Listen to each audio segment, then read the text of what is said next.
The following is an Outdoor Channel original production. No, I'm not pissed yet.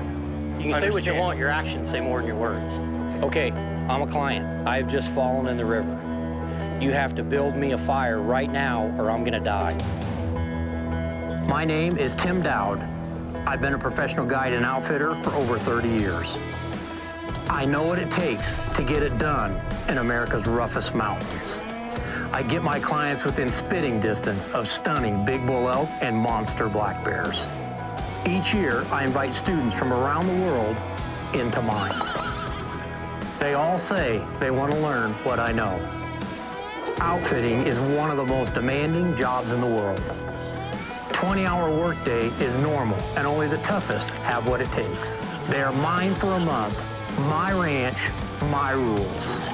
I will find out who's tough enough. You never know what's going to happen, but I guarantee they'll never forget Outfitter Boot Camp.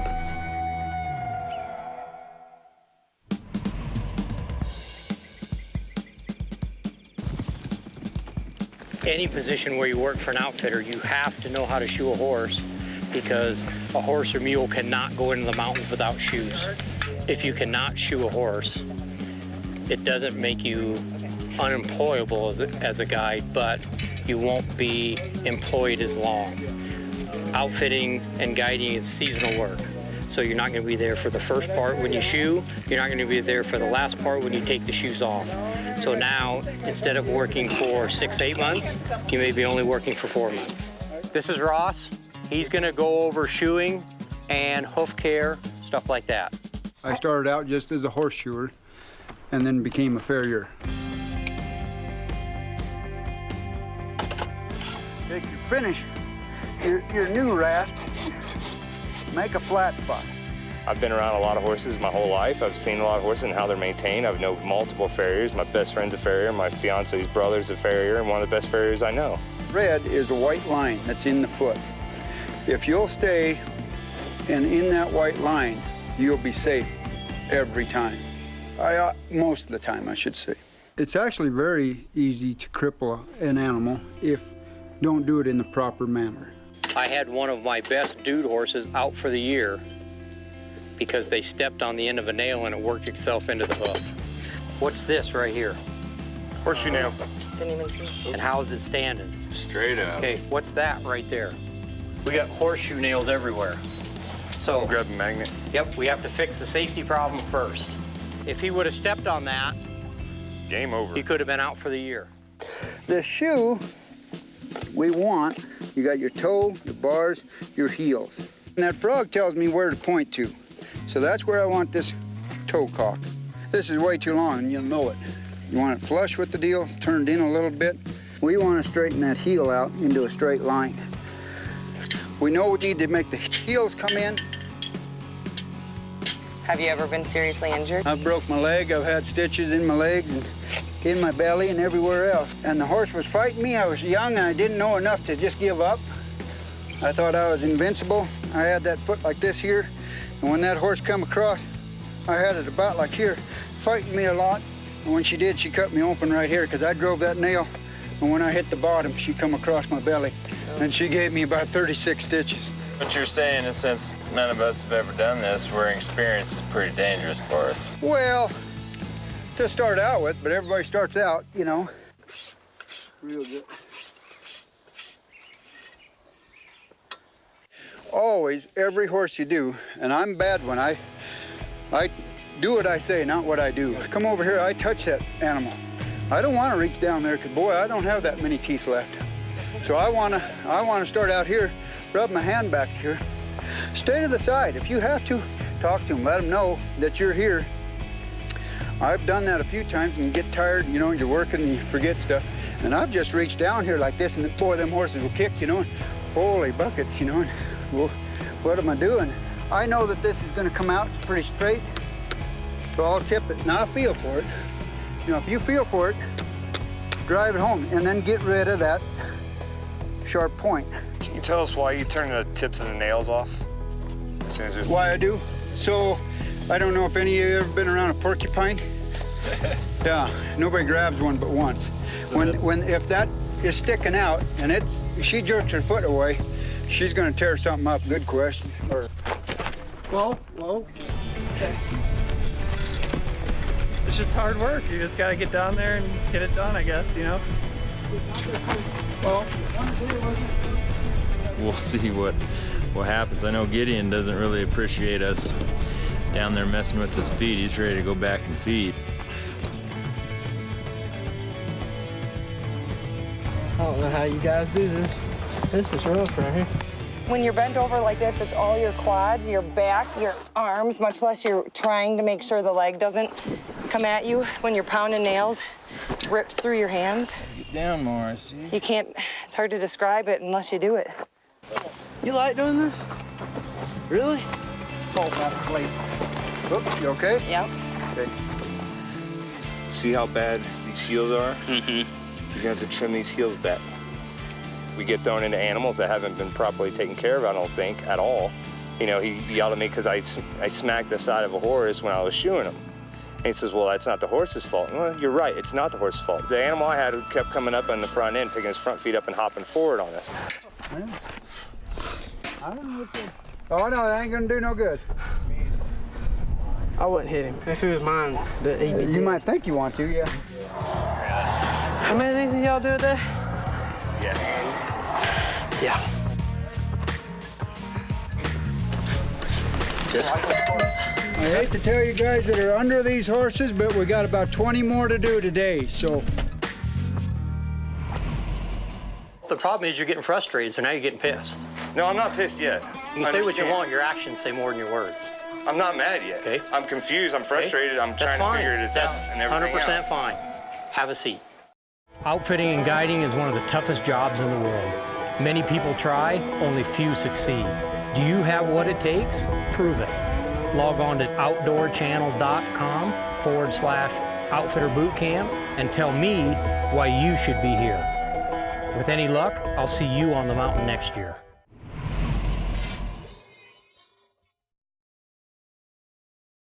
Outfitter Bootcamp, presented by Pelican, is brought to you in part by Valero, keeping America moving. By ScentLock, carbon alloy is making you and ScentLock the deadliest combination. Go RVing, find your way. Visit GoRVing.com. And by Cabela's, the world's foremost outfitter.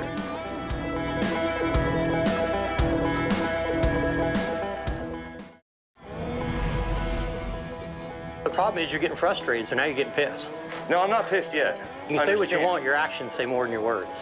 I'm not mad yet. Okay. I'm confused, I'm frustrated, I'm trying to figure this out and everything else. That's 100% fine. Have a seat. If the mule's not packed right on the mountain, now all of a sudden a little problem has turned into a huge mistake. The mule could go over the cliff, injuring the packer, or worse yet, killing a client. Janet, you got a piece of paper? We're gonna draw numbers? Yep. Weights? Need 3 number 1s and 3 number 2s. Draw them out of a hat. Well.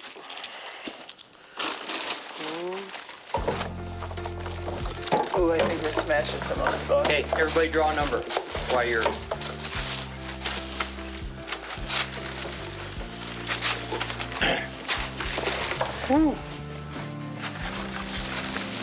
Okay, everybody got a number? Mm-hmm. Okay, who's number 1? Right here. Number 1's in the cook tent. 2 stays here. Number 1s are going in the cook tent.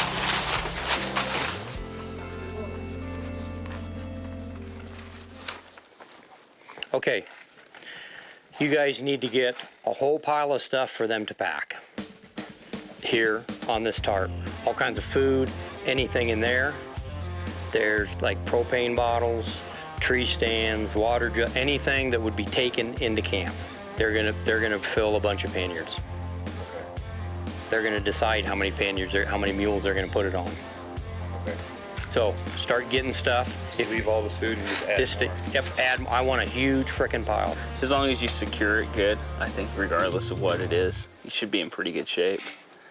It's pretty simple. No glass against glass and eggs in the middle, surrounded by soft stuff. So you don't want to make it easy or nobody's gonna know how to pack this stuff. So if there's something that you see, like how in the heck would you pack that, get it out here in the pile. You gotta get some recipes, I guess. Do you know some? Well, to make the peach cobbler in the Dutch oven, all you do is take and put peaches in the bottom of the pan and then pour yellow cake mix on it. A little cinnamon, some pads of butter. That's it? That's Yeah. it. You're set. So what, you put the peaches on the bottom? Yep. You don't have any crust on the bottom? You're not gonna burn the peach? No, I guess you can't really burn peaches. Because you're always gonna have tons of dishes to pack.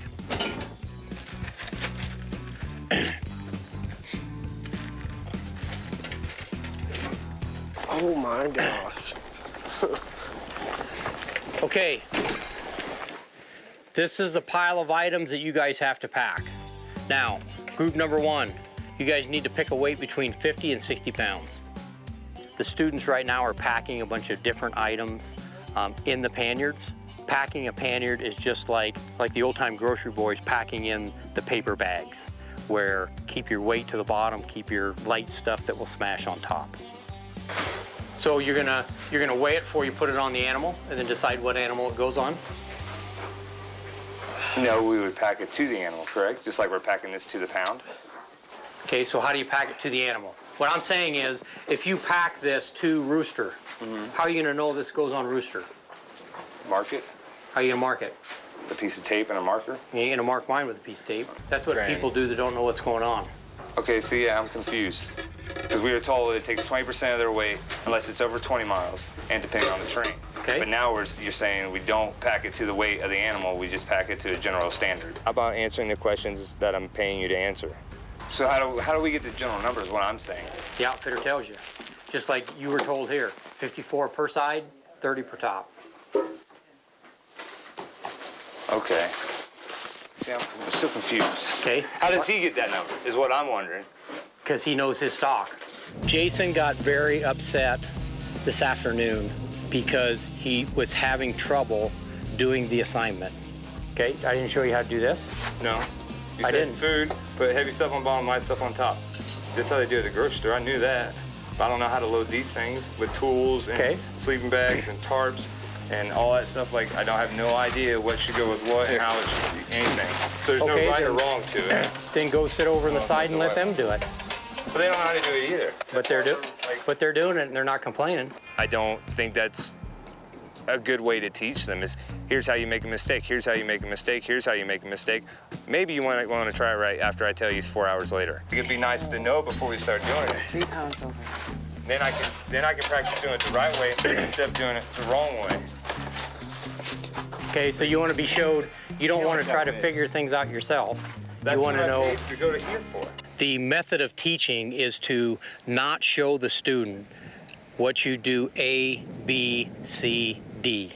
The method of teaching is to make the student think and learn and find the answer instead of waiting for the instructor, whether it be me, just to say, this is what you do A, B, C, D. Like if I was hired to be a packer, then wait that a would be minute, my wait a job. minute. You don't have to holler. I'm right here. I know. Okay. I'm just saying. But you don't have to holler. I wasn't hired. Yes, you were. Go ahead. All right. Okay, if I was hired to be a packer, Okay. then that would be my job. Okay.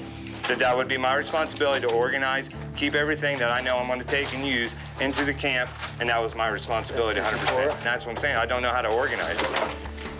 Organize it. What do you mean by organize it? Put it in a pannier? Yeah, how to place certain things and how to properly store them. Instead of having us pack panniers for 2.5 hours the wrong way and then go, here's 10 minutes of the right way, how about show us an hour of doing it the right way and then an hour of doing it and then us packing it the right way? I just don't understand why we're going around in circles, learning, trying to do stuff ahead of time without being taught the full correct way the first time. Okay, then don't do it. I'm confused. Then- No, I don't mind doing it. No, you but just I'm said trying to that- figure out why. What? Don't worry about it then. Sit down, they'll finish it, and then I'll explain every step to you. That way you can learn it, and they can learn it their way, and you can learn it your way. That's not a problem whatsoever. Well, I mean, So you it just is because take a break. No, the problem is you're getting frustrated, so now you're getting pissed. no, I'm not pissed yet. Like, I mean, I don't. Okay? You can say what you understand. want, your actions say more than your words. I'm not mad yet. Okay. I'm confused. I'm frustrated. I'm That's trying fine. to figure this That's out and everything 100% else. fine. Have a seat. Everybody's lost. It's how you handle being lost. And that's where you failed.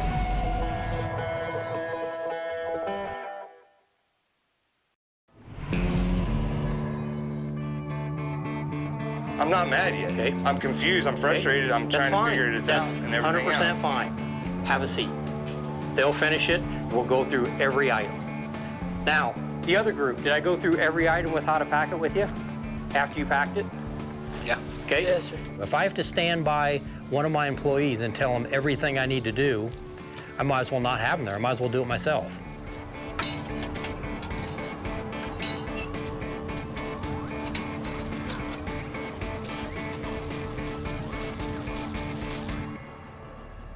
I asked 5 questions and he kept giving me bull answers. I think everything that happened today with Jason just shows how Jason is, the true Jason. Meaning, the first week, a lot of the students, a lot of things cover up because I'm trying to impress the teacher, I'm trying to impress the other students, et cetera, et cetera. Second week, everybody kind of comes to their own. And you will have situations where I might not have worried about this, about that, et cetera, but now my true self's coming out, and in Jason's case, what's coming out is his temper. We were expected to pack everything, but we knew nothing about that panniard. We knew nothing about the other panniards. We don't know any of that. Okay. That's why I'm like, if I knew how to do that, then I could pack it right the first time and get it out of the way. So as a guide, you're not gonna have situations where you're not gonna know the answer and you have to think it out? No, I will.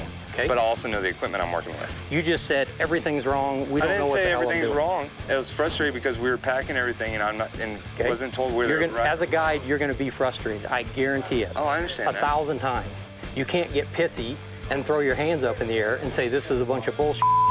You gotta work your way through it, just like every other student here did. At week 2, I'm really disappointed in our class, to be honest with you. I think Jason was expecting to be, getting his hand held through the whole process and then getting a number of somebody to say, okay, you're gonna go work for them.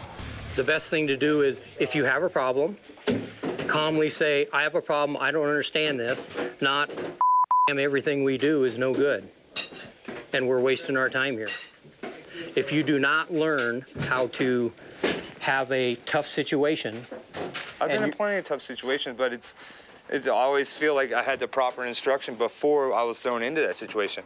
Okay. I was completely lost on because I know, just like we said, we had a gear list, and it's like, I don't know, I'm just. Okay, everybody's lost.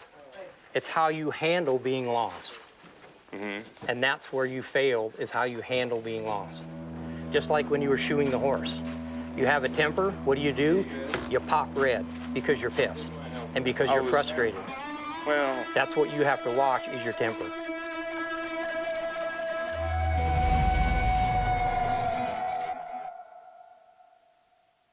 Outfitter Bootcamp, presented by Pelican, is brought to you in part by Valero, keeping America moving. By Sedlock, carbon alloy is making you and Sedlock the deadliest combination. Go RVing. Find your way. Visit GoRVing.com. And by Cabela's, the world's foremost outfitter.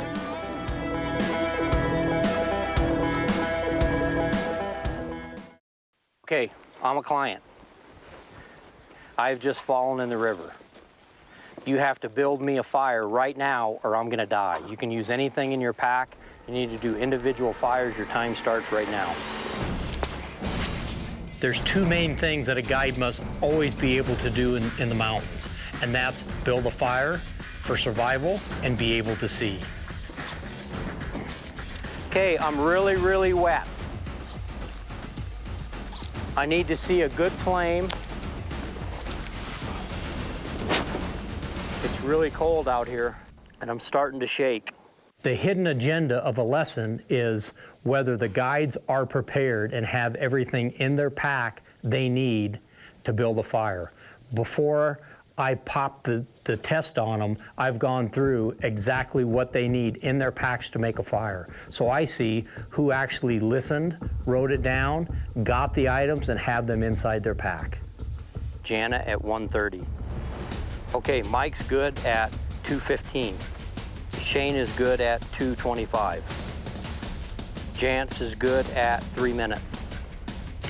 Jason is good at 3:05.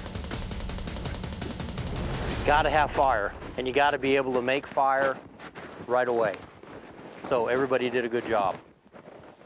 No client died. Time limit's about 5 minutes. Okay, make sure they're doused with water and then kick them off the trail.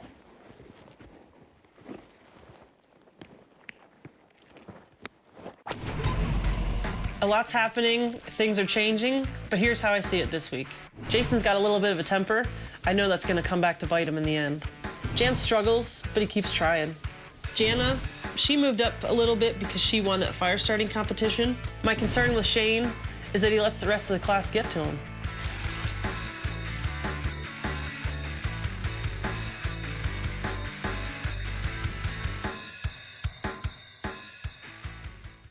Go. When things get either tough mentally or physically, seems to be a person or two that just have a fit. I don't want to quit today, but I'm not feeling good. But I don't want to quit.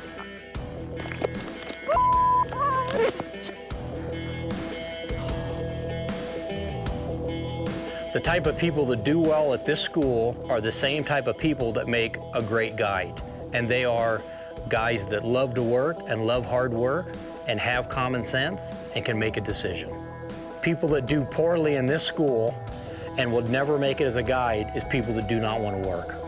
If you don't want to work, don't become a guide.